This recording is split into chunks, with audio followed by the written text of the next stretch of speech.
बिस्मिल्लाहिर्रहमानिर्रहीम की हाल है ਤੁਹਾਡਾ ਬਾਬਰ ਆਜ਼ਮ ਦੇ ਫੈਨ ਜਿੱਥੇ ਨੇ ਜਿਹੜੇ ਨੇ ਉਹ ਸਭ ਨੂੰ ਮੁਬਾਰਕ ਹੋਵੇ। यार मेरी जो पंजाबी है ना वो इतनी ख़राब है, लेकिन I try to speak whatever language I could. मैं 2-4 लैंग्वेजेस पे हाथ साफ करता हूँ। चलें वो फिर किसी और वक्त करेंगे उसको मामले में बात। लेकिन बाबर आज़म के चाहने वाले पूरे पाकिस्तान में तो बहुत हैं, लेकिन दुनिया में उसकी चाहत कैसी है ये पता चल गया कल, जब बिग बैश लीग ऑस्ट्रेलिया की T20 लीग है उसमें उसको पिक किया गया। ठीक है, उसके हवाले से कुछ सवालात हैं जिनके मैं जवाब दूंगा। सवालात में मुझ तक आए हैं।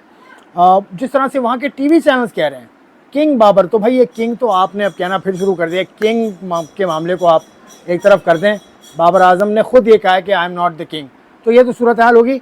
लेकिन बाबर कैसे पिक हो गए? अभी तो ड्राफ्ट हुआ ही नहीं, ड्राफ्ट तो है 19 तारीख को, तो how could Babar be picked? तो ये इस हवाले से जो बिग बैश लीग का जो कानून है वो ये है कि कोई भी फ्रेंचाइज कोई एक ओवरसीज़ प्लेयर को पिक कर सकता है, ड्राफ्ट से पहले उनके साथ डील बना ले और पिक कर ले। ये बिग बैश लीग में भी होता है और विमेन बिग बैश लीग में भी होता है। तो बाबर आज़म को सिडनी सिक्सर्स ने पिक किया है, उनसे डील कर ली पहले, वो पिक हो गए। और भी जितनी फ्रेंचाइज हैं BPL की, BBL की, बिग बैश लीग की, उन्होंने कोई न कोई खिलाड़ी पिक किया है। तो ये तो विद इन द रूल्स हुआ है। अब और कौन कौन हैं अब फॉर ग्रैब? फ़खर जमान है, मोहम्मद रिजवान हैं, शाहीन शाह अफरीदी हैं।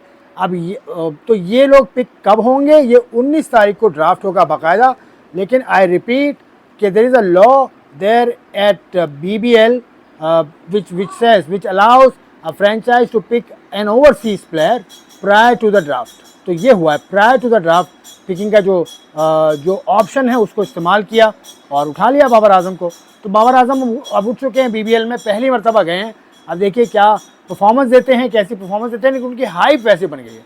तो किंग किंग किंग दोबारा कहना शुरू कर दिया। तो भाई उन लोगों से मेरा ये गुजारिश है कि अगर ये नहीं चला तो फिर आप कहेंगे कि लोग किंग कहते हैं। लोग नहीं, आप कहते हैं। आप कहते हैं तो आप ही फिर संभालिए उसको, उसने तो कभी नहीं कहा।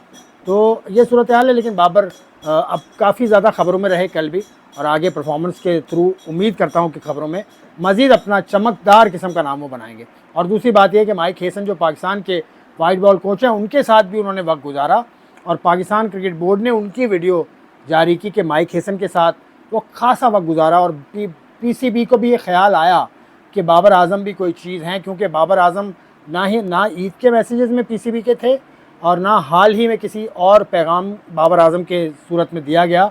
लेकिन ये टाइमली पैगाम है, ये ऐसा वक्त पे पैगाम दिया जब हाइप बाबर की बन गई थी because of big Bash League, तो उसको कैश इन किया, विच इज़ गुड। तो चलो अच्छी बात है, दे रहा है, दुरुस्त है। तो बाबर आज़म इस हवाले से भी अब PCB की नज़रों में भी आ गए। लेकिन draft of the BPL will be held on the 19th of June। BPL ऐसा सुना आपको सुनने में आया कि मैं शायद बांग्लादेश प्रीमियर लीग कह रहा हूँ, BBL बिग बैश लीग। तो ड्राफ्ट होगा इसका 19 को। All the best to all those involve.